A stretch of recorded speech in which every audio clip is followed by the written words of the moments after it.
Bien, merci d'être aussi nombreux pour cette intervention sur l'athéisme, parce qu'il n'est pas facile d'être athée aujourd'hui. Il ne l'a pas été pendant les siècles que notre civilisation a été chrétienne, pendant lesquels cette civilisation dont on pourrait dire qu'elle est judéo-chrétienne a tout fait pour que le christianisme fasse la loi partout. Sur la question de l'athéisme, je disais qu'effectivement, il fallait d'abord définir le mot, parce que pendant très longtemps, le judéo-christianisme nous a dit qu'un athée, ça n'était pas quelqu'un qui ne croyait pas en Dieu, mais c'était quelqu'un qui croyait mal en Dieu ou qui ne croyait pas bien dans le Dieu qui aura été défini par l'orthodoxie.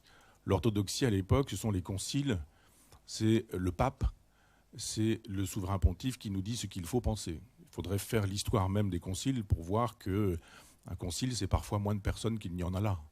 Quand on dit tel concile décide à Nicée, par exemple, ceci, cela, etc., eh bien, on dit combien y avait-il de personnes, parfois moins de 100 personnes, parfois une trentaine de personnes suffisent dans un concile pour décider d'une chose essentielle. Mariage des prêtres, célibat, virginité de Marie, enfin, présence réelle du corps du Christ dans de l'Eucharistie, etc. Donc, la construction du christianisme se fait par des institutions qui sont petites, qui sont très étroites et qui décident de manière très dictatoriale. Un historien chrétien, catholique même, du début de l'Empire, Henri-Irénée Marou, parle même d'un État totalitaire, pour parler de l'État chrétien. Donc en fait, la civilisation chrétienne, elle démarre avec la conversion de Constantin, au début du IVe siècle, et à partir de ce moment-là, on nous dit « il y a un Dieu, quiconque ne croit pas en ce Dieu est un athée ». C'est la première définition de l'athéisme. Parce qu'il y a une présence de Dieu dès qu'il y a de l'humain. Simplement, le Dieu n'est pas le même suivant qu'on se trouve à la période préhistorique, où les hommes comprennent qu'il y a une alternance de jour et de nuit, ils comprennent qu'il y a une alternance de saison, et que quand l'hiver arrive, eh bien les feuilles tombent, enfin l'automne, puis l'hiver, mais que le printemps revient, et puis l'été arrive à nouveau, et qu'on a connu le cycle des saisons. Et quand on a compris qu'il y avait un cycle du jour et de la nuit, puis un cycle des saisons, on a compris qu'un ordre existait, et que cet ordre, le cosmos, c'est la définition de cosmos, cet ordre supposait une divinité qui la plupart du temps était le soleil. C'est-à-dire Dieu, a priori, d'abord, c'est le soleil, c'est le grand ordre qu'on trouve dans l'univers. Ça, c'est la racine de la croyance. C'est-à-dire que cette divinité-là, elle n'est pas forcément séparée de la nature. On n'est pas encore dans une configuration où il y aurait d'un côté les hommes et de l'autre côté la nature. Ça, c'est très tardif dans l'histoire des idées, dans l'histoire de la pensée, dans l'histoire de l'humanité.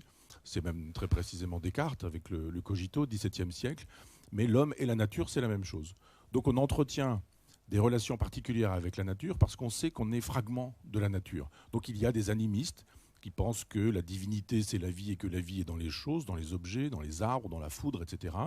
Cet animisme donne le totémisme donne le polythéisme, il y a des dieux partout, on aura Jupiter, on aura Mars, on aura Vénus, etc., ou le dieu des dieux, Jupiter, Zeus. Et puis, il y a un moment donné où la fracture est essentielle parce qu'on passe de cette diversité des divinités à l'unité de la divinité. C'est-à-dire qu'on arrive pour le coup au monothéisme. C'est-à-dire la naissance du monothéisme est égyptienne, la naissance, et on a un seul Dieu et il est identifié au soleil. Par la suite, il y aura des réactions politiques chez les Égyptiens, et ce sont les Juifs qui récupéreront le monothéisme, mais les Juifs n'inventent pas le monothéisme, ils héritent du monothéisme égyptien. À partir du monothéisme juif, on annonce un prophète en disant qu'il viendra, et les Juifs sont dans l'attente d'un prophète. Les chrétiens sont ceux qui disent, ce sont des Juifs qui disent que ce prophète n'a plus à être attendu puisqu'il est venu, et qui font la démonstration qu'il est venu, puisqu'ils disent, voilà, il a rencontré des individus, il a rencontré des personnes, il a fait ceci, il a fait cela, etc. Et si vous prenez la biographie de Jésus, qui pour moi n'a pas existé historiquement, cette biographie, elle n'est jamais que le développement de ce qui est annoncé dans l'Ancien Testament comme le prophète qui doit venir. C'est-à-dire que Jésus n'a jamais existé historiquement, mais il a l'existence d'un concept, ce que Deleuze appellerait un personnage conceptuel. Et il existe comme le Père Noël, comme Madame Bovary, c'est-à-dire c'est une existence fictive, mais il a l'existence d'une fiction. Cette fiction, elle existe réellement. Et on peut faire l'histoire de la cristallisation de cette fiction. D'abord, savoir que le Christ naît, vit et meurt dans une configuration solaire. C'est-à-dire qu'il n'existe pas, mais on lui donne une date de naissance, et cette date de naissance, comme par hasard, elle coïncide avec le solstice d'hiver. C'est-à-dire la nuit la plus longue, qui va donc annoncer le début de la fin de la nuit, puisque au fur et à mesure, on va reprendre de la lumière et qu'on s'en va vers le printemps. C'est-à-dire qu'avec Jésus, ce qu'on fête, quand on fête le 25 décembre, eh bien, c'est le retour de la lumière. Donc c'est le retour du soleil. Donc c'est le retour de la vie et du vivant. C'est la même chose avec la totalité de sa vie, c'est-à-dire que si vous mettez en perspective les grands moments de son existence, de sa naissance à son enseignement, jusqu'à sa passion, jusqu'à la mort et la résurrection, tout ça coïncide avec des dates essentielles dans le calendrier solaire, les solstices et les équinoxes. Ça coïncide absolument. Et c'est avec Constantin, qui se convertit au début du IVe siècle, qu'on commence à raconter, habiller le personnage, en lui donnant une date de naissance, en lui donnant un père, Joseph, Marie, le bœuf, l'âne, Nazareth, Bethléem, enfin toute la mythologie que chacun connaît.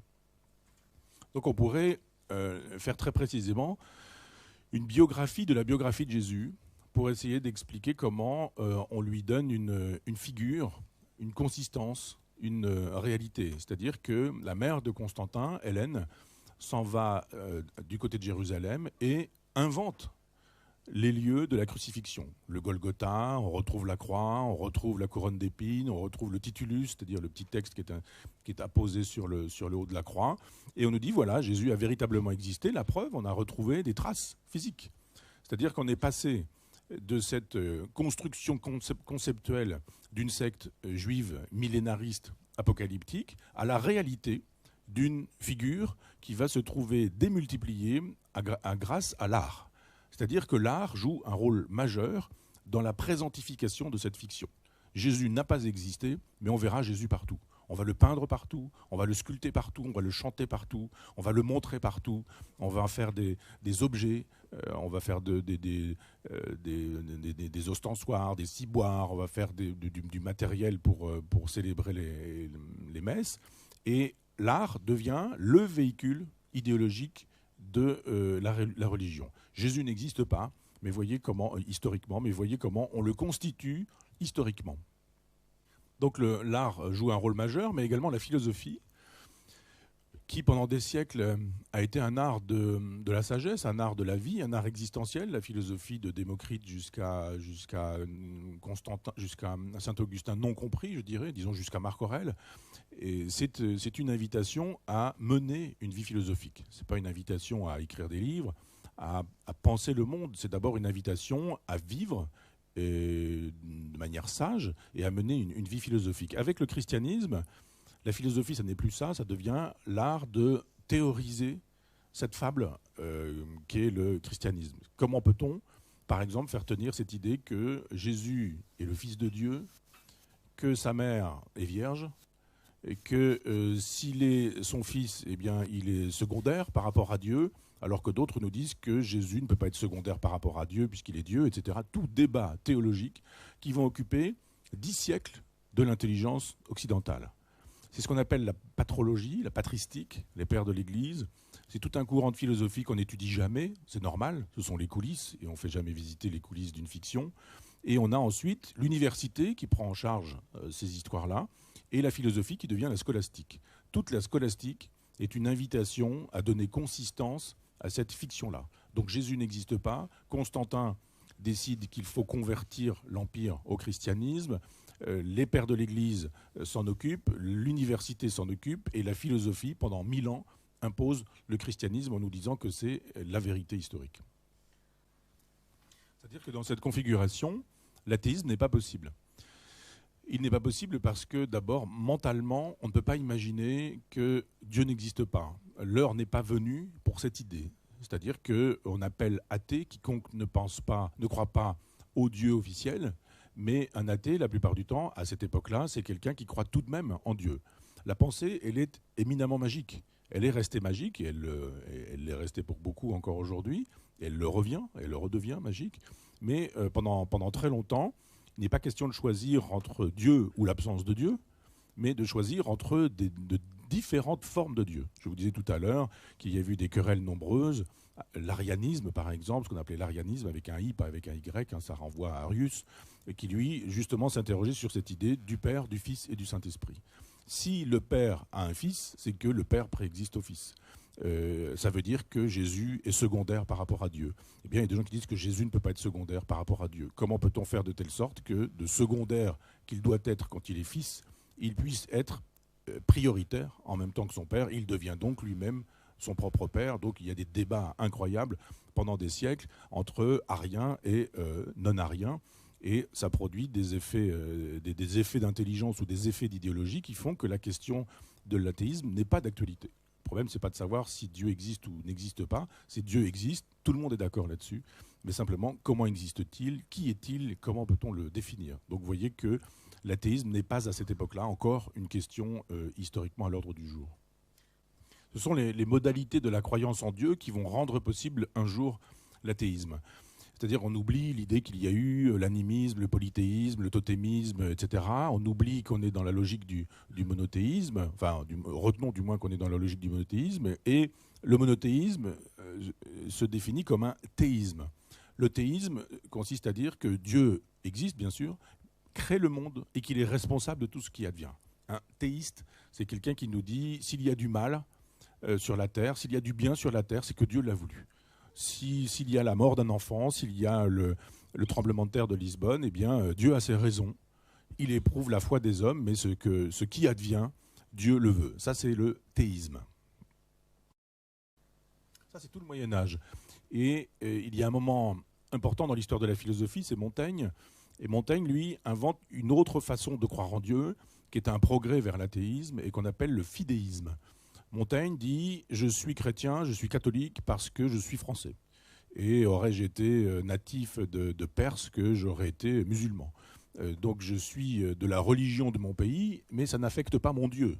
Je crois en Dieu et je suis catholique parce que la France est catholique et que je suis français. » C'est déjà, on le voit, une façon de s'émanciper du théisme.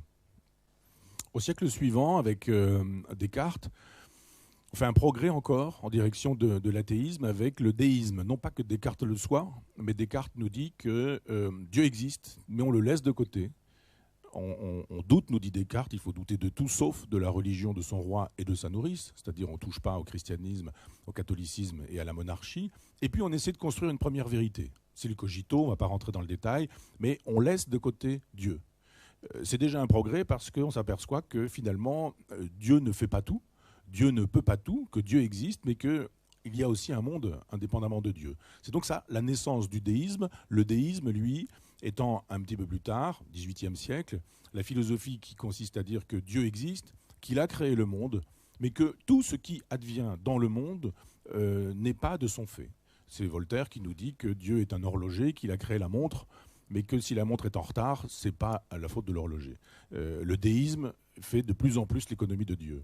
Donc le théisme du Moyen-Âge, le fidéisme de Montaigne, d'une certaine manière le déisme initié par Descartes, et un cartésien, un disciple de Descartes, Spinoza, qui lui fait une proposition absolument radicale et qui nous dit que Dieu existe, bien sûr, mais que Dieu c'est la nature. Il dit en latin « Deus sive natura ». Sous-entendu, dès que vous lisez Dieu, mettez la nature, Dieu ou la nature, hein, en français, Dieu ou la nature. Donc pour lui, il n'y a plus Dieu qui créerait le monde, il y aurait Dieu qui serait identifié au monde. Nous sommes une partie de la divinité. Nous sommes divinité nous-mêmes. C'est-à-dire qu'on fait l'économie du Dieu vengeur, du Dieu jaloux, du Dieu personnel, du Dieu qui décide, du Dieu qui veut, etc. Dieu, c'est la nature. Donc on sort totalement de la perspective chrétienne et le spinozisme va irriguer tout le XVIIIe siècle qui, pour le coup, va rendre possible l'athéisme. Et l'athéisme peut enfin naître. Et paradoxalement, l'athéisme naît sous la plume d'un curé, l'abbé Mélier, Jean Mélier, qui est curé des Trépigny, dans les Ardennes, un tout petit village. On ne sait pas grand-chose de sa vie, il n'y a aucun portrait de lui. On sait qu'il avait probablement des servantes qui n'étaient pas que des servantes à son domicile. On sait qu'il s'était opposé au Seigneur pour lui reprocher son comportement à l'endroit de ses domestiques, de ses ouvriers. Et il écrit pendant toute sa vie ce qu'on appellera le Testament d'Abbé Meslier, qui est un ouvrage qui fait 1000 pages, sans bibliothèque ou avec une petite bibliothèque, sans les cercles de Paris, sans les discussions qu'il aurait pu avoir avec des philosophes. Et un jour, il meurt et on découvre qu'il a écrit ce testament. Il en a fait plusieurs exemplaires parce que c'était facile de détruire l'œuvre d'une vie au cas où on serait tombé sur ce livre. Et c'est la première fois, 1729, c'est la première fois, alors à charge d'autres informations, parce que je ne lis pas toutes les langues, et on peut trouver un athée en Europe, en Pologne, peut-être dans un texte qui n'aurait pas été traduit, mais enfin, pour l'instant, la première fois que l'athéisme apparaît dans l'histoire, eh bien, c'est Jean Meslier, c'est le curé Meslier. Alors, qu'est-ce qu'on trouve dans ce livre magnifique? On trouve d'abord ce qu'on appellera ensuite l'exégèse, c'est-à-dire l'analyse du texte. Dans un premier temps, l'abbé Meslier lit la Bible intégralement et souligne toutes les contradictions, les incohérences, les sottises, les bêtises, les trucs qui dépassent l'entendement et qui sont totalement irrationnels ou déraisonnables. Il dit, voilà, on lit ceci dans l'Ancien Testament, on lit ceci dans le Nouveau Testament. Comment se fait-il que on nous parle du corps du Christ, du corps réel du Christ dans l'Eucharistie? Dans l'Eucharistie, il n'y a jamais que des opérations boulangères, nous dit-il, c'est de la farine, c'est rien d'autre que ces choses-là. Donc, un travail d'exégèse. Et puis, un travail de démontage de Dieu et du divin. Il nous dit Dieu n'existe pas, bien sûr, mais il nous dit ce que vous appelez Dieu est une fiction, et voilà pourquoi c'est une fiction. Il nous dit que c'est une fiction inventée par les hommes pour gouverner d'autres hommes. Et il met en perspective Dieu, la religion, le clergé, et la collusion toujours entre le clergé et le pouvoir, et les pouvoirs. Il y a toujours collusion entre la religion, la politique, le tout au bénéfice d'une poignée d'individus qui assurent leur domination sur le plus grand nombre, sur le peuple. La position de Meslier, elle est très critique, elle est très claire. Il est communiste. Il propose un communalisme libertaire à partir de l'abolition de la royauté dont il nous dit qu'elle ne tient que parce que la religion la rend possible. Donc il fait de Dieu un instrument des hommes pour que certains hommes puissent en gouverner d'autres. Il faut faire l'histoire de ce manuscrit parce que ça n'est pas un livre. C'est d'abord un manuscrit, c'est une copie, et c'est une série de copies, 3 copies de la main de Jean Meslier qui disparaissent, qui circulent sous le manteau. Et à l'époque, on les recopie. On recopie les copies, et parfois, on omet des choses, on enlève des trucs. Et quelqu'un va faire beaucoup de mal au testament de l'abbé Meslier, c'est Voltaire, qui va prendre ce texte, qui va en faire un texte très anticlérical, c'est un texte très anticlérical, mais pas un texte athée. Parce que Voltaire était déiste. Voltaire était très anticlérical, mais croyait en Dieu.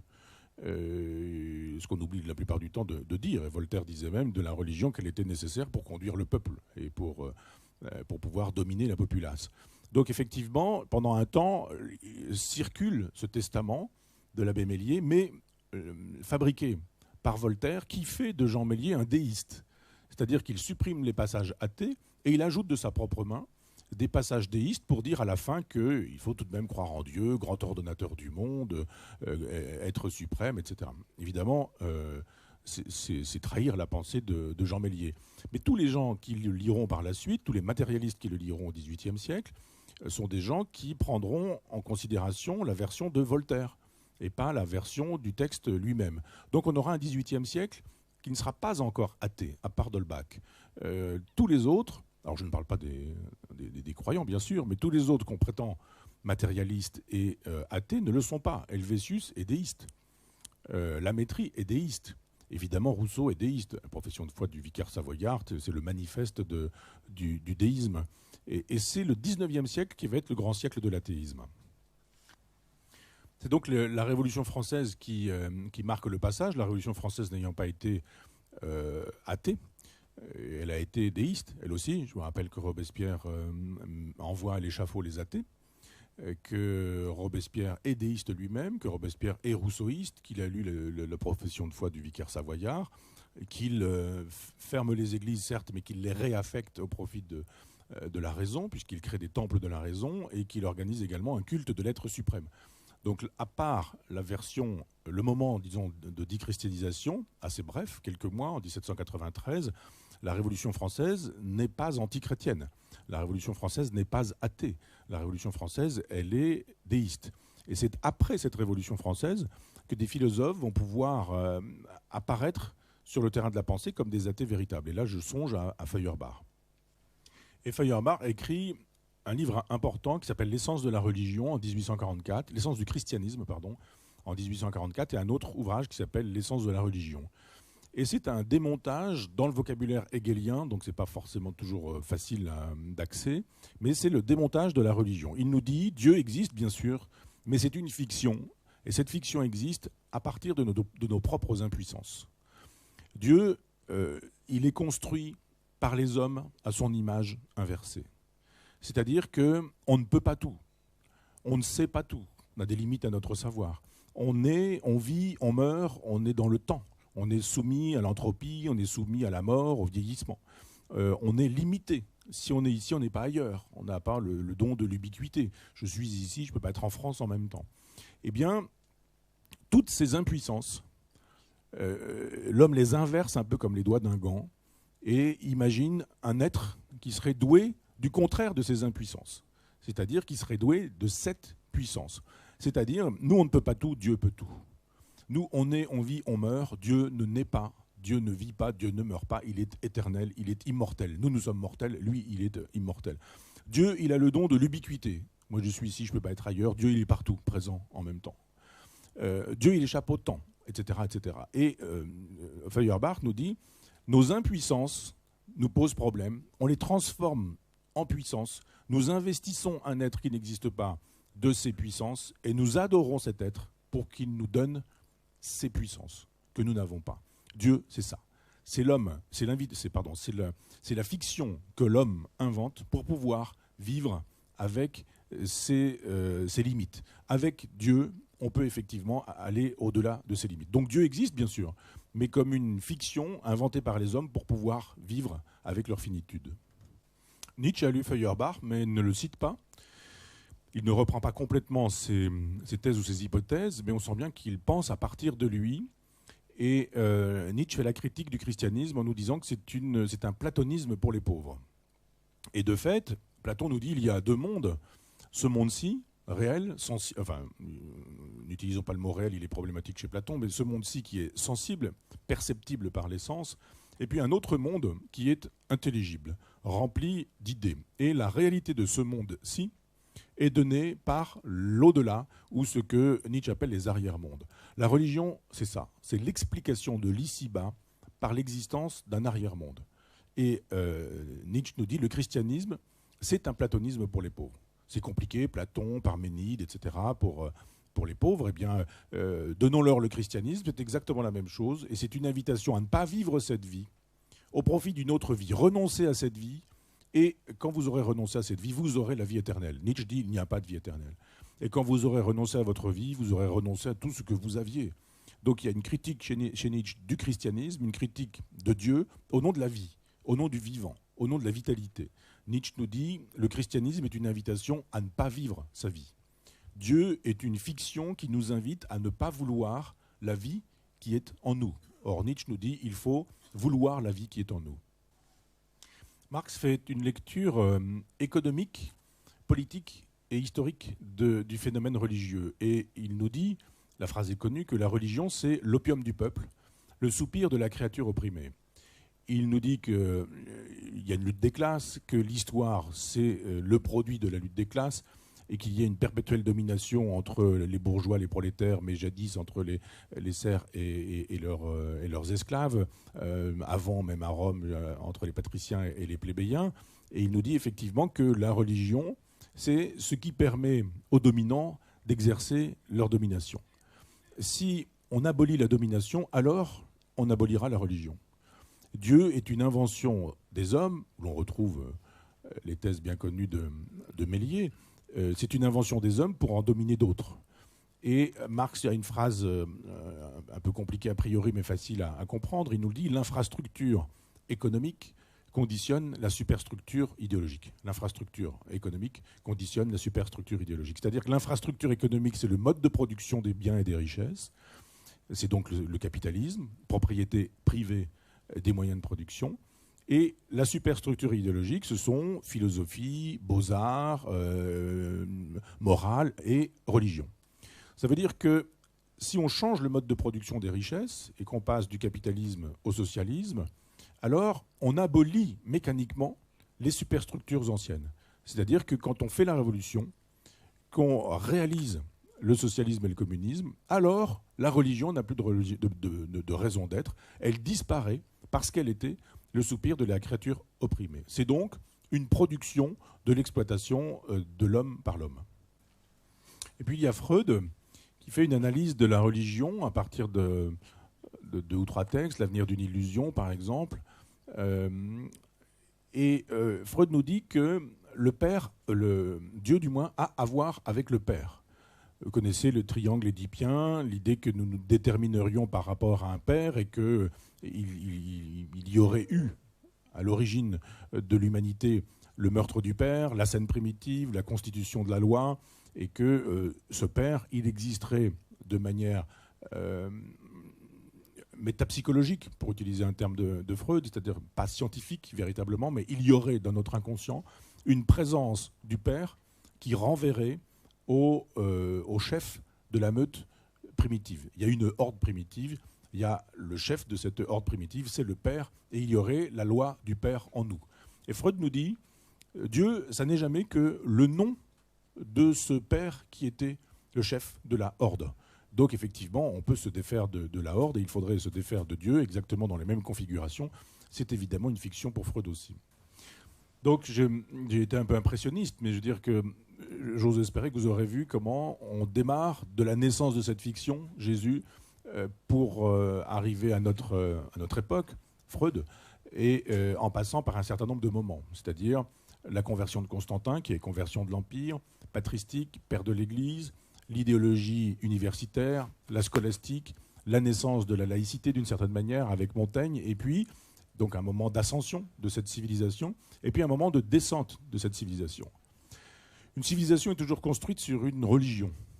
Et la civilisation judéo-chrétienne est construite sur le judéo-christianisme. Il y a eu des civilisations, Assur, Sumer, Babylone, l'Égypte, la Grèce, Rome, l'Europe, et nous sommes dans cette Europe et dans cette configuration judéo-chrétienne. On voit donc qu'effectivement l'Europe, elle a progressé vers les Lumières, et que plus le temps a passé, plus les Lumières se sont augmentées, plus Dieu a reculé, et plus notre civilisation est devenue une civilisation sans Dieu. Nous en sommes là, et on a bien vu comment, avec la Révolution française, on décapite Louis XVI, en janvier 1793, Louis XVI, c'est le représentant de Dieu sur Terre, du moins pour la France, et on se dit, on décapite le roi, et rien ne se passe. Tout continue. Et on va voir comment notre civilisation se déchristianise. La Révolution française, le capitalisme industriel, les révolutions, puis le XXe siècle, guerre 14-18, Dieu ne bouge pas. Auschwitz, Dieu ne bouge pas. Le goulag, Dieu ne bouge toujours pas. Mai 68, et on voit bien qu'effectivement, le christianisme est en train de s'effondrer. Le christianisme s'effondre, et la civilisation qui va avec s'effondre aussi, en même temps. Conclusion, on voit bien comment le bas empire s'est effondré. Et il y a des hypothèses diverses et multiples pour nous expliquer ce qui a été l'étincelle qui a produit cet embrasement de l'Empire romain. Gibbon a donné cette analyse-là au XVIIIe siècle, et moi j'y souscris.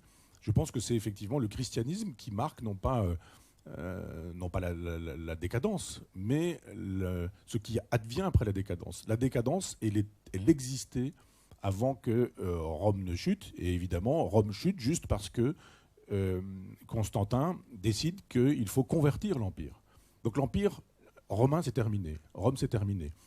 Nous avons cette civilisation et nous sommes dans la même configuration que le bas empire romain. C'est-à-dire, on voit bien ce qui s'effondre. On ne voit pas encore éventuellement ce qui s'annonce. Je reste hegelien sur le terrain de la philosophie de l'histoire. Et effectivement, c'est toujours un peu malvenu d'être hegelien sur ce sujet-là, du moins, parce qu'il faut parler des civilisations, et qu'aujourd'hui, il est quasiment interdit de parler des civilisations. Notre civilisation existe. Je suis athée, mais il y a une civilisation judéo-chrétienne, et je suis un produit de cette civilisation judéo-chrétienne, et mon athéisme est judéo-chrétien. Mon athéisme n'a pas grand-chose à voir avec le bouddhisme, il n'a pas grand-chose à voir avec l'islam, mais il a à voir avec le judaïsme, avec le christianisme et avec le judéo-christianisme. Donc les civilisations sont appelées à mourir, sont toutes mortes, celles que nous avons connues. On est allé sur le Forum romain, on est allé voir le Parthénon à Athènes, on est allé parfois à Stonehenge, on est allé parfois chez les Incas, enfin dans des sites Incas, et on a bien vu que les civilisations étaient mortes. Donc notre civilisation est mourante. Et si l'hypothèse à laquelle je souscris, si l'hypothèse est vraie qu'une civilisation se constitue avec une religion, cette civilisation qui s'effondre sera remplacée par une autre civilisation qui prendra sa place et qui est une civilisation qui sera construite sur une religion, elle aussi. C'est une hypothèse, cette fois-ci, je ne suis plus dans le passé, je ne suis plus dans le présent non plus, mais je suis dans une proposition. Il me semble que nous sommes dans une époque de déterritorialisation, pour utiliser un mot de Deleuze et Guattari. C'est-à-dire que jadis, les civilisations étaient enracinées sur des espaces géographiques. On pouvait, sur une map monde, dire qu'il y avait la civilisation Assur, Sumer, Babylone, l'Égypte, la Grèce, etc. L'Europe. Même si ça bouge. Bien évident que l'Europe de Constantin n'est pas l'Europe d'aujourd'hui, mais on voit bien un peu ou prou que ça reste tout de même un même bloc, un même ensemble. Il se fait qu'il y a des blocs aujourd'hui, des religions diverses et multiples, qu'il y a le bouddhisme, qu'il y a l'hindouisme et qu'il y a l'islam. L'islam est une religion déterritorialisée. Il y a des lieux de l'islam, bien sûr, mais il y a surtout un lieu déterritorialisé. Le mot avait été créé pour être imprononçable. Je ne sais pas comment vous allez faire, d'ailleurs, pour le prononcer. Mais c'est une religion de la déterritorialisation, puisque l'Umma est planétaire. L'Umma, c'est la communauté des musulmans. Bien sûr, il y a les sunnites, il y a les chiites, etc. Mais il y a tout de même cette communauté d'un islam qui n'a pas besoin d'un lieu particulier. Ça peut être l'Arabie saoudite, bien sûr, ça peut être l'Iran, ça peut être d'autres pays qui sont clairement musulmans. Mais il y a de l'islam partout où il y a un musulman. Et il y a une spiritualité musulmane qui ne se cache pas et qui peut être, qui n'est pas toujours, parce que le Coran rend possible le meilleur et le pire. Il y a dans le Coran de quoi justifier la guerre, la violence, la brutalité, les décapitations, la haine des femmes, etc. Et quelques sourates sur lesquelles on peut s'appuyer et qui l'interdiraient. Ce que tu fais à l'un d'entre eux, tu le fais à tous, etc. Et si on construit un islam là-dessus, on a un islam qui est susceptible d'être pacifique. Si on prend les sourates qui nous disent qu'il faut égorger les infidèles, égorger les athées, égorger les mécréants, égorger les juifs, c'est déjà plus difficile d'avoir une religion de paix, de tolérance et d'amour. Et je ne le dis pas dans une logique moralisatrice.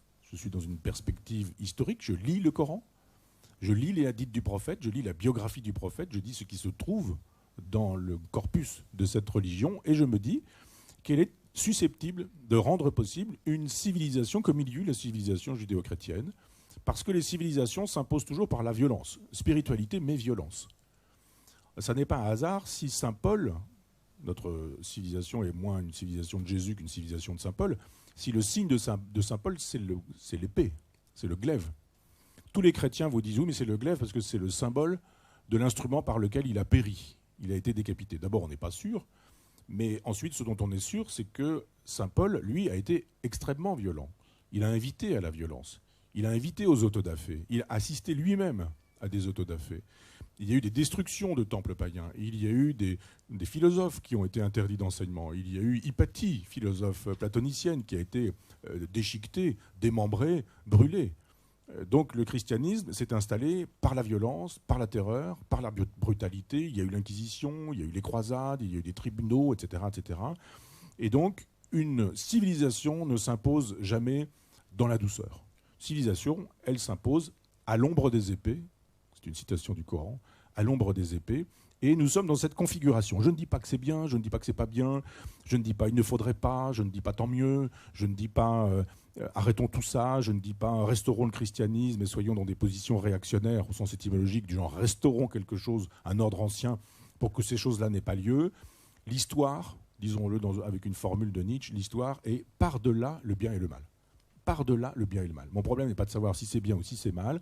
Je vois fonctionner un mouvement de civilisation qui montre que notre civilisation s'effondre et qu'une autre civilisation est susceptible de prendre la place. Je ne dis pas luttons contre ces choses-là, je dis c'est une hypothèse, je n'ai pas dit que c'était une vérité. J'ai dit que nous étions dans cette configuration de l'effondrement d'une civilisation, de l'avènement d'une autre civilisation, et l'on constate que nous, judéo-chrétiens, nous sommes athées, pour rejoindre notre sujet, et que, en face, dans l'alternative à cette civilisation, il y a une spiritualité qui, elle, est une spiritualité théiste.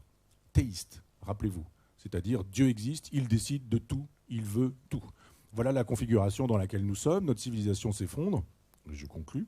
Notre civilisation s'effondre. Je dis souvent que ça ressemble au Titanic, que le Titanic est en train de couler. On me dit, mais il faut faire quoi? Je dis juste grimper sur le pont, boire du champagne avec les gens qu'on aime, écouter la musique et mourir dans l'élégance. Le chef Yanninger vient de nous signaler que ça va recommencer là. Et si vous étiez un peu surpris par ma présence ici, je n'étais pas là uniquement pour mes capacités décoratives. Je vais essayer de continuer une conversation, mais d'abord je tiens à remercier tellement Michel Onfray pour son exposé assez clair, intéressant et qui nous laisse quand même avec pas mal de questions. Et aussi la traductrice qui a fait un travail tellement compréhensif sur l'exposé. Alors, ce que j'ai remarqué, c'est ce que vous avez, dans votre exposé, présenté le christianisme un peu comme une religion qui se fond à l'intérieur d'elle-même, comme s'il y a des forces dans le christianisme qui fait mouvoir l'histoire d'une telle manière qu'il y a des procès, des procédures, des discussions qui sont aptes à détruire un peu les bases.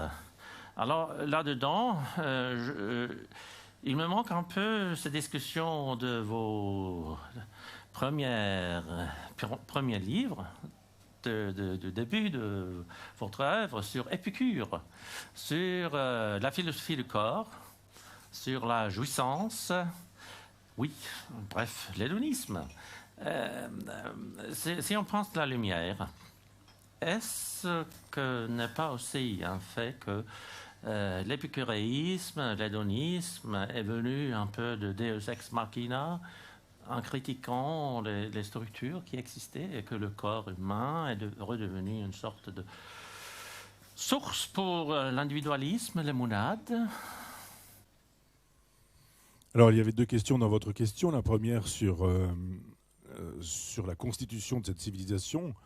Je crois qu'elle se constitue simplement parce qu'un homme, qui est l'Empire à lui seul, se convertit et qu'il donne aux chrétiens les moyens d'avoir les pleins pouvoirs. C'est-à-dire, c'est extrêmement simple. Je ne crois pas à une espèce d'élan vital, invisible, à la Spengler ou à la Toynbee. Enfin, je ne suis pas dans ces logiques-là. Je reste matérialiste, donc épicurien, ou épicurien, donc matérialiste.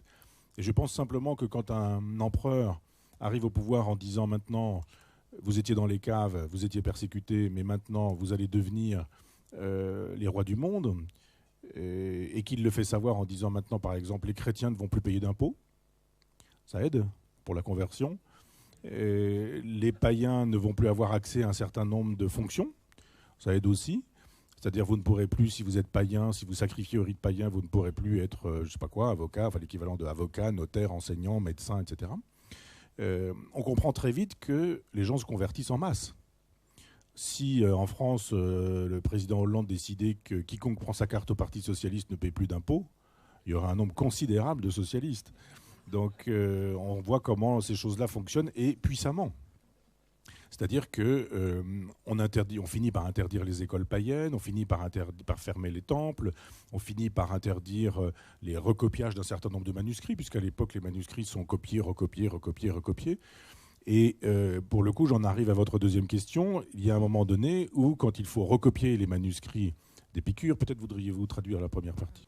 Par exemple, un évangile à l'époque, c'est entre 200 et 300 peaux de mouton. Donc il faut effectivement, et il y a beaucoup d'évangiles, et à l'époque on n'a pas encore arrêté les 4 évangiles, c'est-à-dire qu'il faut un nombre considérable de peaux pour pouvoir recopier les manuscrits des philosophes anciens. C'est-à-dire que on fabrique ce qu'on appelle des palimpsestes, c'est-à-dire on prend des peaux de mouton, on les gratte, on enlève les textes et on recopie d'autres textes. Par exemple, on a des textes d'Épicure, mais Épicure a écrit à peu près 300 livres. On a 300 livres d'Épicure qui ont tous disparu. Tous. Parce qu'effectivement, au moment où on recopie les textes de Platon, on recopie les textes d'Aristote, parce que c'est compatible avec le christianisme, l'idéalisme de Platon, la métaphysique d'Aristote, tout ça, ça marche très bien avec le christianisme. Mais Épicure et l'épicurisme, ça ne marche pas avec le christianisme. C'est une philosophie radicalement matérialiste. Elle nous dit le réel n'est constitué que d'atomes qui sont associés et qui chutent dans le vide. De la matière et du vide. Rien d'autre. Il n'y a que ça. Donc s'il y a des dieux, et il y en a pour Épicure, ils sont divers et multiples, mais ils sont matériels. Polythéisme, donc, de dieux divers et multiples. Et il y a des mondes, et les dieux sont dans les intermondes. Donc ce sont des figures un peu idéales, qui connaissent l'ataraxie, c'est-à-dire l'absence de souffrance, et ce sont des modèles auxquels il faut tâcher de ressembler. C'est-à-dire qu'avec une philosophie matérialiste, c'est impossible d'expliquer qu'il y a la présence réelle du corps du Christ dans l'Eucharistie. Ce n'est pas possible. Dans l'Eucharistie, il ne se passe pas de mystère. Dans l'Eucharistie, il y a de la farine. C'est ce que dira l'abbé Méliès. Il y a de la farine, il y a du pain, il n'y a rien d'autre que ça, mais sûrement pas la présence réelle du corps du Christ. C'est-à-dire que l'épicurisme devient une philosophie de combat antichrétienne. Et il y a dans l'histoire de... tout à l'heure, j'ai brossé une longue fresque de la civilisation. Dans l'histoire de la philosophie, il y a exactement la même chose, et au moins 2 lignages. Un lignage matérialiste et un lignage idéaliste. Le lignage matérialiste, j'ai passé 13 ans de ma vie à en faire l'histoire et à l'enseigner à l'Université populaire de Caen. Ça démarre avec le CIP Démocrite, jusqu'à des contemporains, jusqu'à, par exemple, pour ceux qui sont encore vivants, je songe à Robert Misrahi ou je songe à Raoul Vaneigem, en passant par plein de philosophes qu'on a oubliés. Les gnostiques licencieux, les frères et sœurs du libre esprit, Lorenzo Valla, enfin, des individus dont on n'a jamais parlé, justement parce qu'ils n'étaient pas des philosophes compatibles avec le christianisme. Alors oui, vous avez raison, il y a une alternative épicurienne, et cette alternative épicurienne, elle est hédoniste, le contraire du christianisme, qui nous dit effectivement qu'il faut souffrir dans cette vie pour gagner son salut dans une autre vie, et les épicuriens disent qu'il n'y a pas d'autre vie. Un matérialiste dit le corps que nous avons, l'âme que nous avons, l'esprit que nous avons, car les matérialistes épicuriens croyaient à l'existence de l'âme, l'âme est matérielle. Elle est composée d'atomes. Et quand on meurt, on se décompose, au sens étymologique. C'est-à-dire qu'on a une éternité de notre matière et une mortalité de notre forme. Éternité de notre matière parce que les atomes qui nous constituent, quand ils sont dans le sol, dans la terre, ils se décomposent et ils vont recomposer des fleurs, des pissenlits, etc. Et donc mortalité de notre forme parce que nous, quand on meurt, on est définitivement mort et on ne revient pas. Donc cette philosophie-là, elle est très consolante parce qu'il n'y a pas de crainte à avoir après la mort, il n'y a pas de crainte à avoir d'un châtiment divin, il n'y a pas de crainte associée au christianisme, il n'y a pas la culpabilité chrétienne non plus, et il y a surtout une invitation à vivre la seule vie qu'on est, en nous disant il n'y a qu'une vie, vivez-la et tâchez de la vivre bien. Alors Nietzsche disait qu'on avait la philosophie de sa propre personne, c'est-à-dire que la pensée que nous avions, elle était produite par un corps, ce qui paraît une évidence, mais pas toujours, c'est-à-dire avec toute la domination idéaliste, spiritualiste et jusqu'à la domination structuraliste au XXe siècle, ce n'était pas forcément une évidence. Donc une philosophie, c'est d'abord un philosophe. Et Épicure, c'est d'abord une petite santé. C'est d'abord quelqu'un de malade, qui souffre toute son existence et qui a des problèmes, des calculs rénaux, et qui ne mange pas grand-chose, qui ne boit pas grand-chose, qui a probablement très tôt renoncé à la sexualité, si tant est qu'il en ait une, on ne sait pas grand-chose, mais la définition que Épicure donne du plaisir est assez restreinte. C'est-à-dire, il nous dit il y a deux vraies douleurs qui sont la faim et la soif. Et il faut satisfaire ces deux douleurs, ces deux souffrances, enfin ces deux désirs, parce que finalement, quand on a soif, eh bien, on boit et puis on n'a plus soif. Quand on a faim, on mange et on n'a plus faim. Et quand on est dans cet état de celui qui n'a plus rien à craindre d'autre que la faim et la soif et qui sait que peu de choses permettent de résoudre ce problème, alors on connaît, nous dit-il, l'ataraxie, l'absence de souffrance. Et pour Épicure, le summum du plaisir, c'est l'absence de souffrance. Il nous dit qu'il y a des désirs naturels et nécessaires, par exemple, boire, manger, des désirs naturels et non nécessaires, la sexualité, et des désirs non naturels et non nécessaires. Naturels et nécessaires, si on mange pas, si on boit pas, on meurt, donc il faut satisfaire ces désirs-là. Épicure nous dit, il n'a pas lu Freud, que les désirs naturels et non nécessaires, par exemple la sexualité, eh bien, on a ces désirs, mais on peut ne pas les satisfaire, on n'en meurt pas.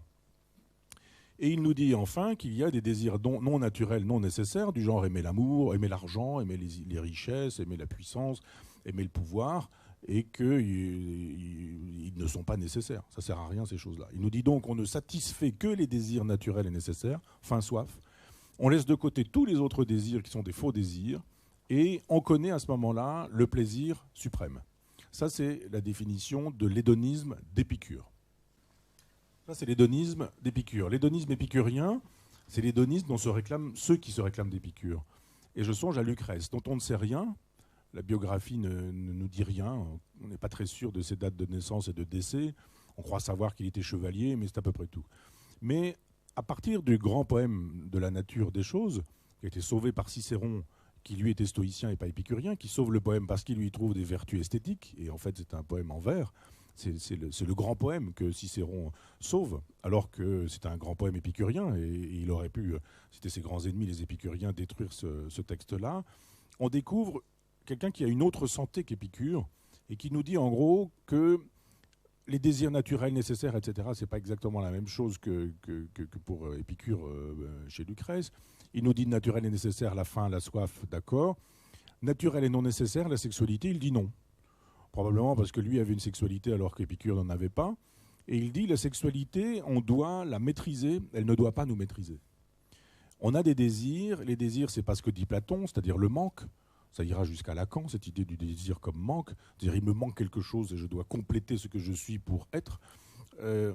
Lucrèce nous dit le désir c'est une espèce de puissance qui menace débordement. Et donc, si on a un désir, on va au bordel. C'est fait pour ça, nous dit Lucrèce. Et on va au bordel, on fait ce qu'on a à faire. Et ce désir-là, comme quand on a soif, on boit. Comme quand on a faim, on mange. Eh bien, on a des désirs sexuels. On va au bordel. On évite de se marier, on évite de faire des enfants. Ce sont tellement d'occasions déraisonnables d'avoir des souffrances et de ne pas connaître l'ataraxie qu'il vaut mieux s'en dispenser, nous dit Lucrèce. Et je crois qu'il a raison. Et les épicuriens qui se réclament de Lucrèce, ce sont des Romains d'abord, ce ne sont pas des Grecs, et je pense qu'il y a tout ce qui distingue les Grecs des Romains. Évidemment, la philosophie occidentale adore les Grecs, qui sont très conceptuels, et méprise les Romains parce qu'ils sont très pragmatiques. Et de fait, c'est très pragmatique de dire tu as des désirs, va les satisfaire, et puis reviens philosopher une fois que c'est fait. Et ça va donner un épicurisme qu'on va critiquer. Horace, Properce, Catulle, Tibulle, enfin tous ces gens qui écrivent des beaux poèmes, toute la poésie élégiaque de cette époque-là, est une poésie complètement imprégnée d'un épicurisme dont on dira qu'il est un épicurisme des pourceaux d'Épicure. Parce que les cochons, c'est mon hypothèse du moins, les cochons sont des animaux qui, parce que j'ai trouvé la phrase, l'explication en lisant Platon, les cochons sont des animaux qui fouissent en permanence le groin dans la terre et qui sont incapables de lever la tête vers le ciel. Donc évidemment, ils ne pourront jamais aller vers le ciel des idées, les pourceaux. Ils ne sont que soucieux du monde réel et matériel. Et effectivement, les pourceaux d'Épicure, ça se trouve être une insulte que les stoïciens fabriquent pour fustiger les épicuriens de l'époque. Mais cet épicurisme, il est une force de résistance au christianisme. On le voit en permanence, dès qu'il y a une avancée critique sur le terrain philosophique, il y a de l'Épicure derrière. Il ne nous reste pas grand-chose d'Épicure, il nous reste 3 lettres. C'est-à-dire que l'œuvre d'Épicure, elle a été abondante, je disais tout à l'heure, 300 livres, et tout a été détruit, pas recopié, oublié, négligé, mis au feu, etc. Et Épicure faisait des voyages dans des communautés épicuriennes où envoyait des lettres. Et il y a 3 lettres qui subsistent de lui. L'œuvre complète d'Épicure aujourd'hui, c'est uniquement ça. Lettres à Hérodote, Pythoclès et Ménécée, enfin peu importe, et dont une concerne la morale. Les 2 autres, la cosmologie et la physique. Mais l'œuvre complète d'Épicure, c'est finalement 30 pages, 40 pages, pas beaucoup plus que ça. Et on a retrouvé dans les caves du Vatican quelques sentences qu'on appelle les sentences vaticanes.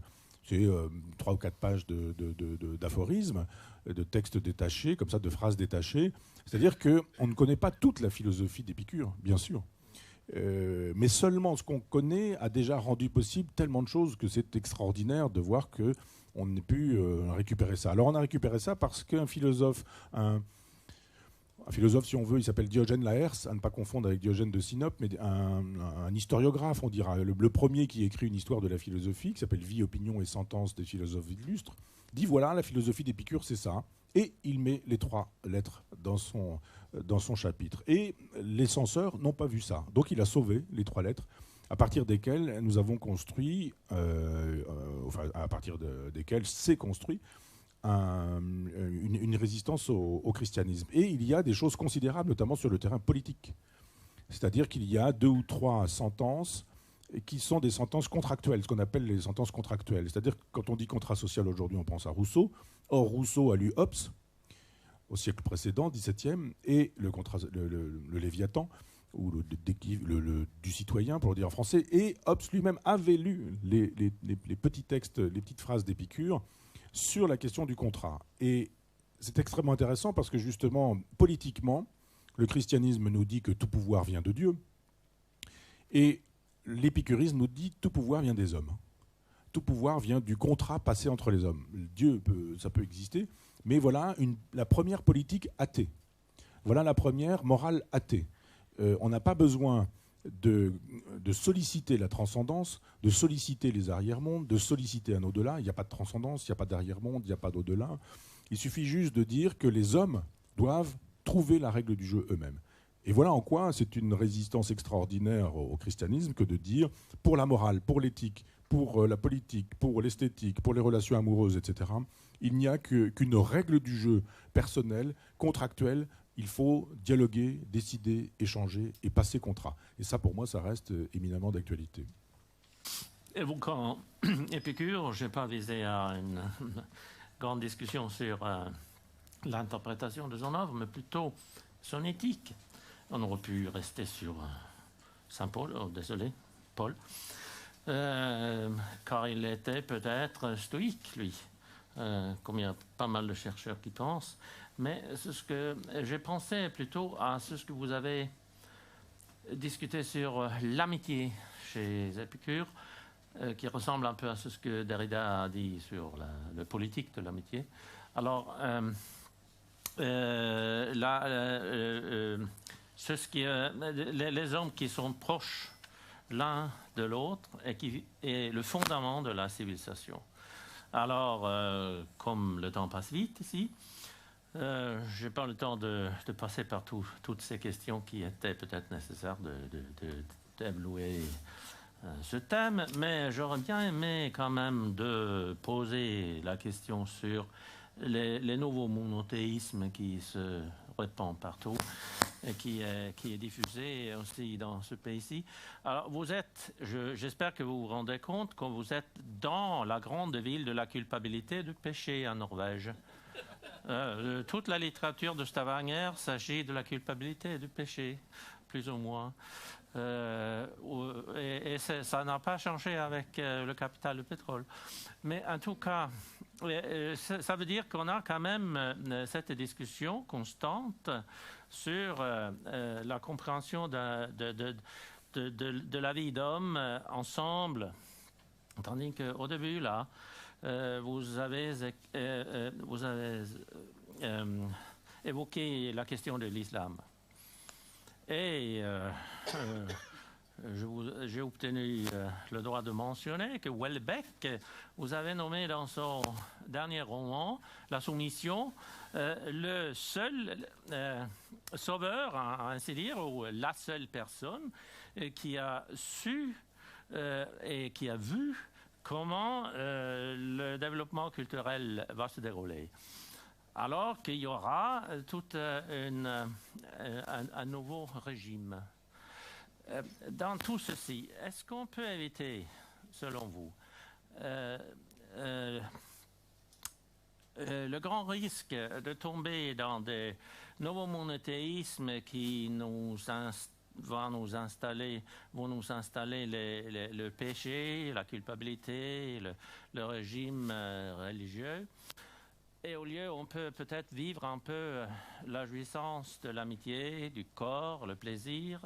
Bon, Épicure dit quand même que le plaisir est dans le ventre et dessous. Alors, il y a ceux parmi nous qui connaissent ce genre de plaisir. Mais alors, comment est-ce qu'on peut quand même, dans l'époque où on est, vivre cette conception de vie qui éviterait de retomber dans la façon religieuse à voir le monde? Alors, j'ignorais que vous étiez la capitale de la culpabilité, mais ce que je sais, c'est que là où il y a un chrétien, il y a de la culpabilité. Donc, c'est obtenu par le christianisme qui, effectivement, nous invite à imiter des figures impossibles à atteindre. Je pense au corps angélique de Jésus, au corps cadavérique du Christ, ou au corps de Marie, qui est un corps de vierge et de mère. C'est-à-dire, quand on dit aux femmes, vous tâcherez d'être vierge et mère, on voit comment la culpabilité peut fonctionner. Parce que vierge, on voit, mère, on voit, mais vierge et mère, on se dit, comment faut-il s'y prendre pour que les femmes puissent faire des enfants et rester vierges en même temps. Et il suffira effectivement de dire que la sexualité est coupable et qu'elle est nécessaire pour la reproduction. Donc on va générer la bonne machine pour rendre ça possible. Ça s'appelle le mariage. Et le mariage, la fidélité, la monogamie. Et on nous dit, encagez-moi le désir dans tout ça. Et ça pourra trouver sa solution. Donc le christianisme a rendu ça possible. Quand Épicure parle du ventre, alors c'est d'abord pas du bas-ventre, hein, surtout pas, mais du ventre, il fait référence au lieu de la faim, pour lui, hein, au lieu de la faim et au lieu de la soif. Donc il ne faut pas imaginer que, vous avez fait voir votre jolie bedaine, je peux faire voir la mienne aussi, et de dire que c'est la preuve d'un épicurisme. Pour Épicure, sûrement pas. La preuve de l'épicurisme pour Épicure, ce serait justement d'être filiforme et maigrissime. Et vous et moi, on n'est pas concernés par cette définition-là. Donc je crois que le ventre chez Épicure, c'est uniquement le lieu de la faim, le lieu de la soif. Et donc il dit, voilà, le plaisir, il est là. Puisque quand on a compris qu'il fallait manger quand on avait faim, juste pour arrêter la faim, et boire quand on avait soif, juste pour arrêter la soif, le nécessaire, c'est-à-dire de l'eau, pas de lichen, ou pas de grand vin de Bordeaux, et du pain, et pas des cuisines raffinées et élaborées, mais juste ce qu'il faut pour couper la faim et la soif. On voit bien que c'est une ascèse. Et en ce sens, cet épicurisme-là ne peut pas être celui qui est le nôtre. Je m'engage pour vous et pour moi, mais enfin, je veux dire, celui dont on pense qu'il peut être une alternative à ce qui advient. Moi, je pense, pour revenir au sujet de départ, à savoir l'athéisme, que il est bien vu en France d'être athée quand il s'agit du Dieu des chrétiens, mais très mal vu quand il s'agit du Dieu des musulmans. Très mal vu aussi avec le Dieu des Juifs. Les Juifs, on ne touche pas, il y a eu la Shoah, donc on a peur de se faire traiter d'antisémite, donc on laisse la chose de côté. Quant à l'islam, on considère aussi que si on dit, ben non, moi je suis athée, donc le Dieu de l'islam me fait le même effet que le Dieu des chrétiens. Alors à ce moment-là, on est islamophobe, à ce moment-là, on est le péniste en France, on est défenseur des partis d'extrême droite, donc on est fasciste, donc on est vichiste, donc on défend la chambre à gaz et l'affaire est réglée, on ne peut plus penser. C'est-à-dire que c'est très difficile d'être athée aujourd'hui. Moi, j'ai écrit le traité d'athéologie dans une configuration tout à fait particulière, qui était celle de la première guerre du Golfe, où en gros, on nous sommait de choisir entre Bush et Ben Laden. C'est-à-dire entre la Bible et le Coran. Et j'ai dit ni l'un ni l'autre.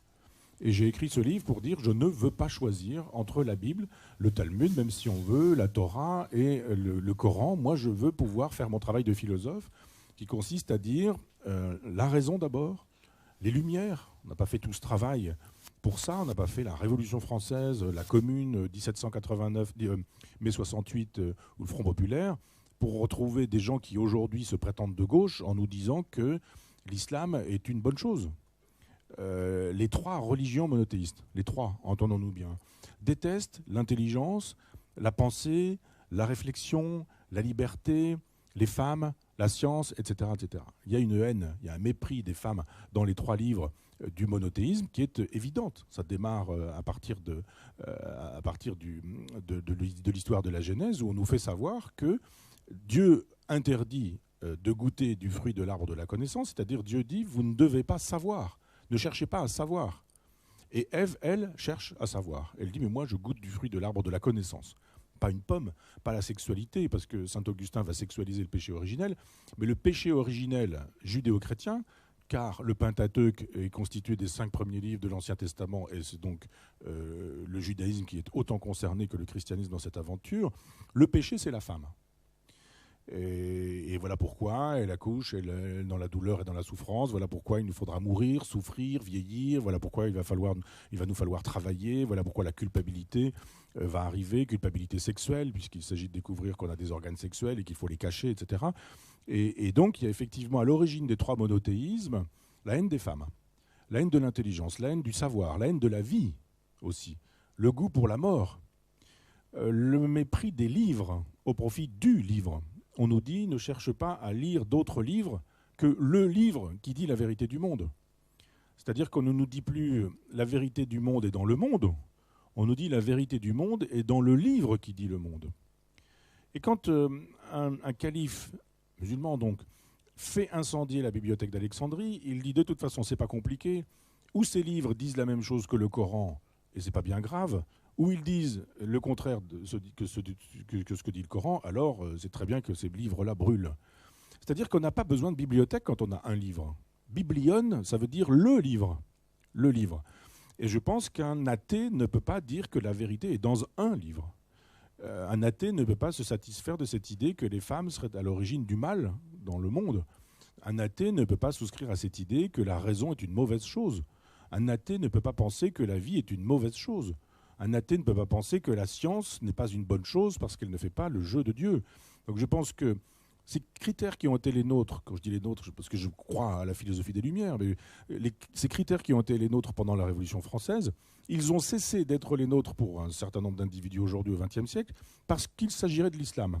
Mais faisons fonctionner les catégories des Lumières de 1789 sur l'islam d'aujourd'hui. Il n'est pas question de détruire l'islam ou d'en finir avec l'islam. Ce n'est pas ça l'alternative. C'est de dire l'islam doit être compatible avec les valeurs, non pas de la République, mais avec les valeurs des Lumières.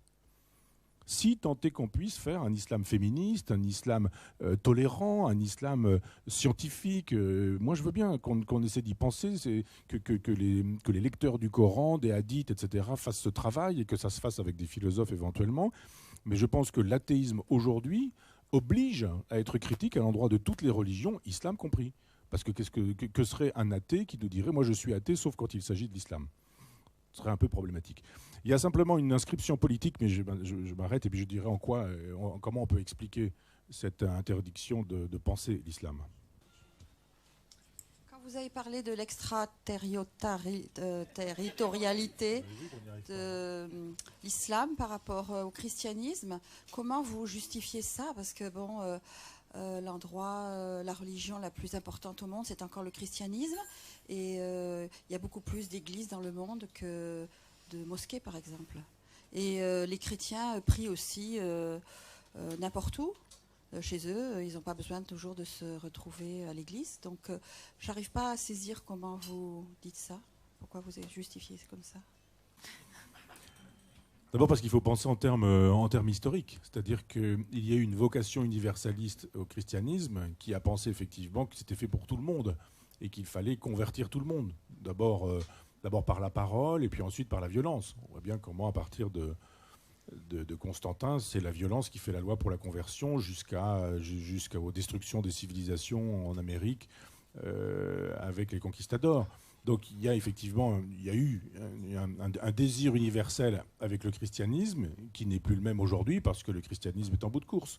En Europe, c'est terminé, le judéo-christianisme. Aujourd'hui, vous avez un synode à Rome avec le pape sur la question de la famille et vous avez un évêque qui s'en vient faire son coming out. Tout est dit. Je dirais, au Moyen-Âge, il aurait été décapité, il aurait été envoyé directement sur le bûcher. Là, ça fait débat, on discute, on se demande. Donc, effectivement, le christianisme est en bout de course parce qu'il a fait son temps, parce qu'il a produit ses effets. C'est pas parce qu'il y aurait des christianismes en Amérique du Sud, bien sûr, en Indonésie, il y en a évidemment partout sur la planète. En tant qu'il y ait idéologie susceptible de générer une civilisation, c'est terminé. Sur la question de l'Oumma. L'Oumma, c'est la communauté des musulmans, quels que soient les musulmans. C'est-à-dire un pauvre musulman du Mali ou un richissime musulman du Qatar. Ils sont d'abord musulmans et ils partagent le monde entre la terre de l'islam et la terre de la guerre. Ou la terre de la dimitude, même si vous voulez. Terre de l'islam, c'est la terre où est l'islam. La terre où n'est pas l'islam, c'est dimitude ou terre de la guerre. Dimitude, c'est un impôt qu'il faut payer. C'est-à-dire on vous tolère, mais dans la mesure où vous payez et où vous taisez. Parce qu'à l'Andalouse, etc., le grand mythe de l'Espagne andalouse est tolérante. Non, c'est le mythe de l'Espagne tolérante, là où la réalité, c'est la dimitude. C'est-à-dire qu'il fallait payer pour pouvoir exister. Après, vous avez le territoire de la guerre, qui est le territoire où l'islam n'est pas et où l'islam doit être. C'est tout. C'est-à-dire, c'est pas moi qui invente ces choses-là. C'est-à-dire que la vision du monde du christianisme, elle est effondrée parce que le christianisme a fait son temps. La vision de l'islam, elle est celle-ci, et elle nous dit effectivement qu'il y a terre d'islam, terre de guerre, terre de dimitude. Donc il nous reste quoi comme choix? Il nous reste le choix, effectivement, d'être islamiste, d'être islamisé, d'être dans la dimitude ou d'être dans la guerre pour qu'on nous impose l'islam. C'est pas moi qui invente ça, hein. C'est pas un propos de quelqu'un d'extrême droite, ce sont les musulmans qui pensent, qui partagent le monde de cette manière-là. Donc certains musulmans ne le savent pas, ils ne sont pas forcément d'accord avec cette hypothèse-là. Et je suis bien d'accord sur le fait qu'il y a une majorité de musulmans qui ne souscrit pas à ça et qui a envie de vivre tranquillement sa religion, discrètement, dans un pays de leur choix, et qui veulent qu'on les laisse tranquilles, faire leur ramadan, vivre selon leurs rites, et qui n'ont pas envie d'imposer ces choses-là à leurs voisins. Je le sais bien. Sauf que ce ne sont pas les majorités silencieuses qui font l'histoire, ce sont toujours les minorités agissantes. Et les minorités agissantes, elles sont violentes, agressives, conquérantes, guerrières, belliqueuses. C'est ainsi. C'est-à-dire, le Coran vous y invite, cette partition du monde vous y invite, puisqu'on dit l'islam est là, c'est très bien, l'islam n'y est pas, vous allez payer pour qu'on vous tolère, et si l'islam n'y est pas, de toute façon, on va tout faire pour qu'il y soit. Si la configuration, c'est ça, vous pouvez toujours dire, oui, mais moi, c'est comme les chrétiens qui disent, bon, je ne crois pas à la vie éternelle, je ne crois pas à ces choses-là, on peut toujours être un musulman qui ne croit pas à ça, très bien, mais la pensée musulmane le dit, la pensée musulmane l'enseigne. Et la dimitude, ça s'impose par la force, et la guerre, ça s'impose par la force et par la violence. Et ce sont les minorités agissantes qui font progresser ces idées-là avec le silence des majorités silencieuses. Un silence qui peut être entendu comme une tolérance, ou comme une invitation à laisser faire le travail par d'autres. C'est une interrogation, c'est une question que je vous soumets. Donc, il y a effectivement une communauté déterritorialisée parce que, jadis, il y avait du christianisme là où il y avait un chrétien. C'est le sens d'ecclésia, le sens d'église. L'église, ce n'était pas le lieu où se rencontraient les chrétiens, c'était la communauté, elle aussi déterritorialisée, avec une volonté universelle. C'était l'époque où le christianisme cherchait son lieu, sa géographie. Après que le christianisme eut trouvé sa géographie en disant, voilà, il y a des zones chrétiennes, notamment l'Europe, il a cessé de penser comme ça.